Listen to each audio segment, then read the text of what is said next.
This is the Resistance Report for June 26th, 2017.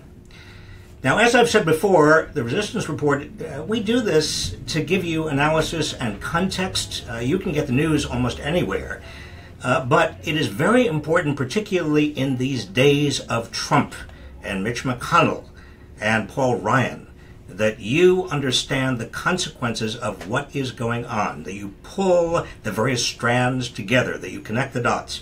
And what we are going to do tonight is to connect the dots on the Senate version of Trump Care, which was introduced last Thursday, but Mitch McConnell, who leads the Senate Republicans, has done everything he possibly can to suppress what is actually in this Senate bill. Today, the Congressional Budget Office, nonpartisan, with a head who was appointed by the Republicans, looked at that bill, analyzed it very carefully, and found that it is only slightly better. Instead of 23 million Americans losing their health care, as would happen under the House version of Trump Care, 22 million Americans will lose their health care under the Senate version of Trump Care. That is the big news. That was the analysis of the nonpartisan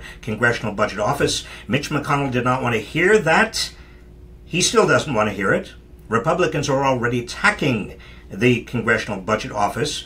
What I'd like to do is give you an assessment of what they said, what is actually in the bill, and what are the politics of this. Because basically, only 3 Senate Republicans and their votes, this is going to be voted on this week, their votes stand between 22 million people losing their health coverage or not losing their health care coverage. Now, the 3 big pieces of information that came out today with regard to the Congressional Budget Office was not only the figure of 22 million people, but also, number 2, that insurance costs would rise if this Senate version of Trump Care went into effect by 280% over the next decade for elderly, low-income people. 280% rise for elderly, low-income people. Now, remember, Republicans said that their health insurance bill would make health insurance cheaper. It's not going to be cheaper.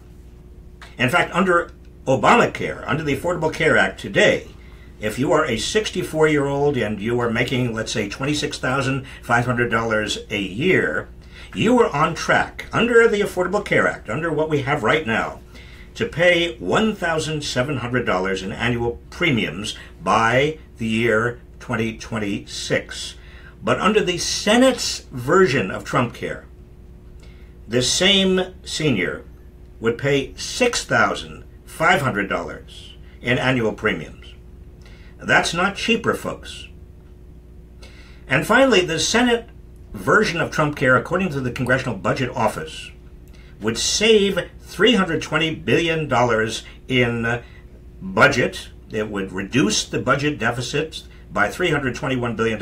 But it does this by cutting billions of dollars from the federal help that the federal government now pays states for Medicaid. In other words, it simply shifts this money over to the states, the burden over to the states. This is hardly a saving if you look at what the states would have to make up.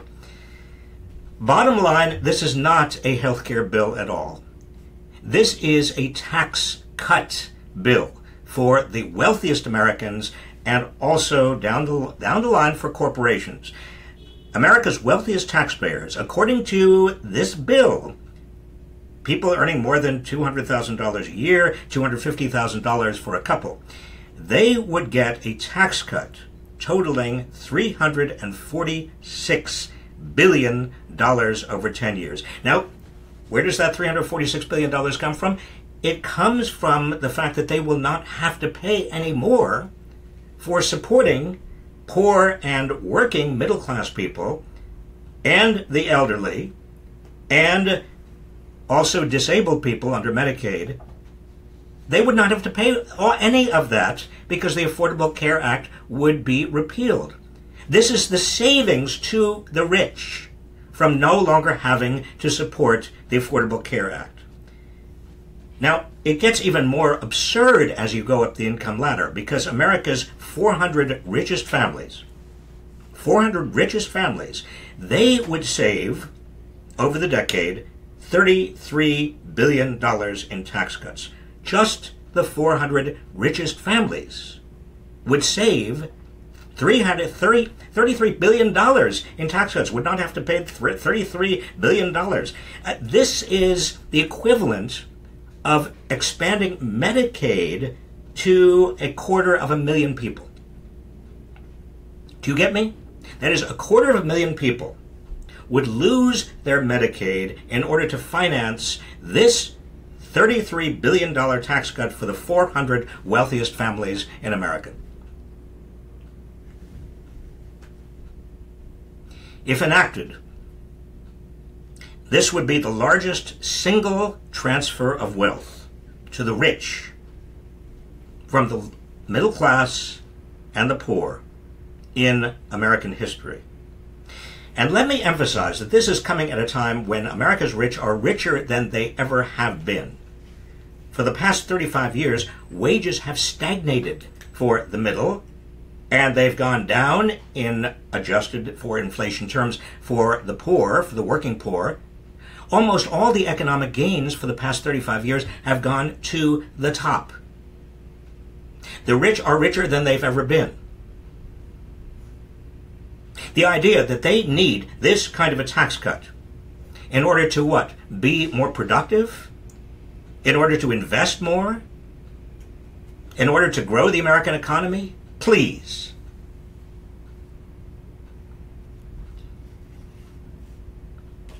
Now, Mitch McConnell has tried desperately to hide the worst aspects of this bill. He wants it to look like a kinder and gentler version of the House Trump Care bill, which you remember Donald Trump recently said, oh, it's mean, mean, mean, kind of setting up the Senate for coming up with something that's less mean, mean, mean. Actually, the Senate bill, over the longer term, is even crueler. The Congressional Budget Office analysis just looked at the next 10 years. But what Mitch McConnell has done with the Senate bill is to backload it so that in later years, it even becomes more draconian. The damage to Medicaid, the damage in terms of withdrawing health care from people is much, much greater in later years. For example, it only appears, this bill, to retain the Affordable Care Act subsidies for poorer Americans. But starting in 2020, the subsidies would no longer be available for many of the working poor who now receive them. Many of these people, by the way, are Trump or were Trump voters. Many are still Trump supporters. Mitch McConnell and Donald Trump don't want them to know any of this. Also, the bill seems to keep the Affordable Care Act's Medicaid expansion, but the expansion is phased out starting in 2021. Remember, the Congressional Budget Office just looked at the next 10 years. That expansion is phased out starting in 2021. Now here's the big one. Listen carefully, because these just sound like dry statistics, but we're talking about human lives, all right? We're talking about people. We're talking about people who are our neighbors and our friends, and maybe you. Maybe your kids. Maybe your parents. The core of this bill, where the biggest savings come from, is a huge reduction in the Medicaid program that began in 1965. We're not talking about the Affordable Care Act. We're talking about Medicaid starting in 1965. A huge reduction, gradually phased in later on, of Medicaid in terms of cuts in Medicaid. Now, Medicaid, that 1965 Medicaid Act, is America's major health care program for the poor, for the working poor, for the elderly, nursing homes, for disabled in nursing homes. This Republican bill phases out Medicaid. How does it do it? Well, again, it's disguised. And the Congressional Budget Office did not deal with the worst of it, because the worst of it starts, in terms of Medicaid unraveling, in the year 2025. Now, let me explain this to you. This is important. You need to understand it. Everybody needs to understand it. Under the Republican plan, and it's there in the House bill, it's there in the Republican Senate bill as well, but the Senate bill and the Republican Senate bill disguises it because it starts in 2025. Now, under these Republican plans, states would receive an amount of money per Medicaid recipient that only appears to grow as health care costs grow. Health care costs are obviously going up, so what the Senate Republicans, trying to appear to be kinder and gentler, what they've done is have these per person, per Medicaid costs go up with health care costs until the year 2025. And in the year 2025, magically, suddenly, the world changes. And in 2025 and beyond 2025, it's no longer, they will no longer go up with rising healthcare costs. They will only go up with rising costs overall, inflation. The problem with that is that healthcare costs are rising faster than overall costs, faster than inflation in the economy. Why? Because Americans are getting older. The baby boomers are getting older because medical technologies are becoming better and more complicated, and more lives are being saved, and hospital costs and drug costs as well are going up. So what you have is, beyond 2025, and 2025 is not like 100 years from now. 2025 is 8 years from now. What you have is healthcare costs going up faster than other costs. But Medicaid, according to this Republican bill, capped Medicaid per person is only going to go up with overall inflation. You get it? What's happening is, and what will happen, is that Medicaid will shrink. Coverage will shrink. The unraveling of Medicaid is buried in this Republican bill. Oh, by the way, one other major deception. Proponents of this Republican bill say it would continue to protect people with pre-existing conditions. But here is the rub. The bill allows states to actually reduce the mandatory insurance coverage for everybody, including people with pre-existing conditions. So insurance companies could technically cover people with pre-existing conditions for, let's say, the cost of a hospital visit or one doctor's visit, but not hospitalization overall, not drugs, not anything else they need. You see the way this bill hides what is really going on. They can say that people with pre-existing conditions are covered, even though the coverage is allowed to be extremely tiny. For years, Republicans have been looking for ways to undermine the three pillars of America's social safety net. That is Medicaid, Medicare, and Social Security. The legacies of Lyndon Johnson and also Franklin D. Roosevelt. Barack Obama's Affordable Care Act is almost part of that legacy. It's not quite on as solid a footing as the others because it's new and some wrinkles have to be worked out. But most Americans do support the Affordable Care Act. Now, McConnell believes he can begin to undo this entire legacy, starting with the Affordable Care Act, but also beginning to unravel Medicaid in 2025 and beyond. But he knows that it has to be secret if he's going to be successful. If this shameful bill is enacted, and remember, there are 3 Republican votes separating this shameful bill from being enacted, then it would go to a conference with the House Republicans, and the House bill is even worse. So you can imagine what is going to come out of that conference. conference. If this shameful bill is enacted, McConnell and Donald Trump, who's been pushing it, as well as every Republican senator who signs on, will bear the burden of hundreds of thousands of deaths that could have been avoided were they not so determined to make rich Americans even richer. Now, what can you do about it? Well, there's plenty that you can do about it. As I said, McConnell can afford, he has 52 Republicans in the Senate, he can afford only 2 or 3 defections. Several Republican senators don't like the bill, they have said, because they say it doesn't go far enough. Presumably, they would like to repeal all of the Affordable Care Act. They want to get rid of Medicaid. But there are 5 Republican senators who have misgivings and have expressed misgivings about how many Americans will be losing their health care coverage. Several of them had misgivings even before the Congressional Budget Office report today. And I want to give you their names because it's important you know who these 5 senators are. 3 of them can stop this bill in its tracks. And also, if they act with integrity, they can, by stopping this Senate bill in its tracks, they will also stop the House bill. They will stop Trump Care. They are Susan Collins from Maine. She has been a moderate for years. She understands what is at stake.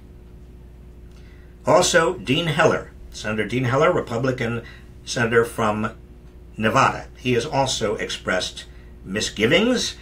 He is going to be up in a race soon in 2018. There are moderates in Nevada who are very, very eager to make sure that he does not vote for this.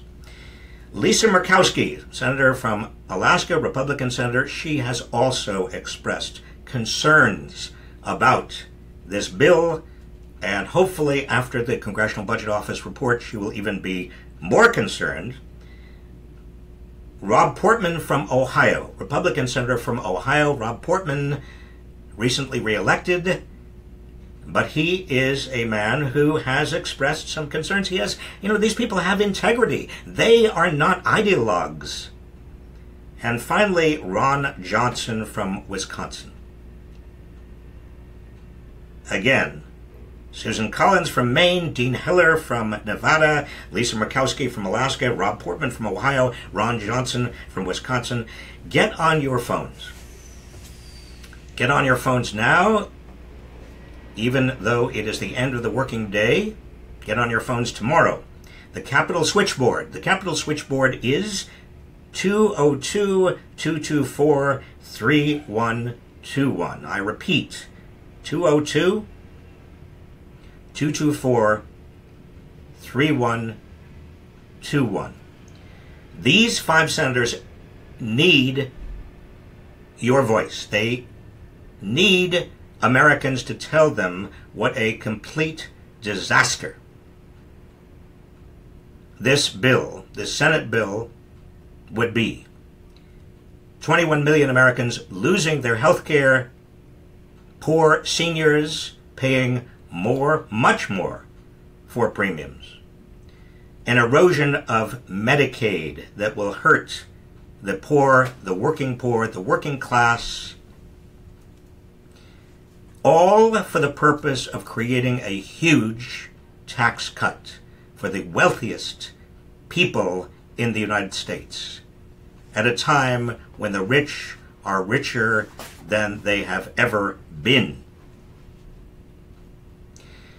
I've talked to you a number of times, on a number of occasions, about widening inequality of income, wealth, and political power in America, and the consequences of that widening inequality of income, wealth, and political power. How the anger and frustrations have actually fueled, ironically, the rise of authoritarian populism. Donald Trump In history, we know when people are angry and frustrated, they can perversely support someone who scapegoats others and becomes strong only because so many people are fearful. We must stop Trump care. You must stop Trump care. And now your questions. Brett Ladd asks, Brett Ladd, what do you have to say about the White House denying video and or audio recordings of the press briefings? Do you think they're trying to hide something? Well, Brett, yes, they are trying to hide. I mean, Mitch McConnell has tried to hide this entire Republican bill, and the White House continues to want to hide almost everything that is going on, particularly any questions concerning the Russian connection, which we haven't even got into, and there is not time tonight to get into. Next question. Bernadette Coluquin, I'd really like your opinion on Obama's reaction during last year's election on the Russian involvement. Should he have done more? Bernadette, personally, if I had been president, I would have gone public with exactly what I was hearing from the CIA. But having said that, I understand that President Obama did not want to appear partisan. He didn't want the public to get information that they could discount, that the Republicans would immediately pounce on as trying to sway the election. And they would presumably try to discredit the CIA. So he was playing a very delicate balancing act. Jane Schwartz, do petitions really make a difference? Or are they more of a fundraising ploy than anything else? Jane, petitions do make a difference, but standing alone, just like demonstrations, they don't really do enough. Yes, what you need to do is make a ruckus peacefully, demonstrate peacefully, sign petitions, yes, of course, but you also, an active citizenship requires that you contact your members of Congress, that you go to their district offices, that you phone them, that you write letters to them, that you, even if you can, go to Washington when they are in session and visit their offices in Washington. In other words, active citizenship requires from you more than just sitting behind a computer or just standing on a corner holding a sign. It requires political engagement, political involvement, all the way up to perhaps even running for office. This is the last question. Chris Russell. The Georgia 6th is reportedly the most expensive House election ever. Where was most of that $55 million spent? If local TV stations are the primary beneficiaries, is there anything they could or should be doing to protect the public interest against big money influencing elections? Chris, yes, there are things that we all need to do. Local television stations, I think, do need to be held accountable. The public, before a special election, before the midterm elections, we need to make it clear that profiteering off of big money in our elections is wrong. It is destructive of our democracy. Make these local stations, networks, understand how we feel. Use a boycott if necessary. There's plenty of other things we can and should do. For example, we do need to get big money out of politics, and that means reversing Citizens United. It also means pushing for public financing of elections. It also means full disclosure of every dollar, where it comes from, every source of every dollar in every election, and that requires congressional legislation. There's much that can be done, much that we all need to do to preserve and protect our democracy. That's the end of the Resistance Report tonight. I want to thank our producer, Yael Bridge, our associate producer Sasha Lightman. Also, I'd like to thank Andrew Santana, who's helped out tonight. Don't despair. Fight harder and harder. We will win this. We have no choice. I'll see you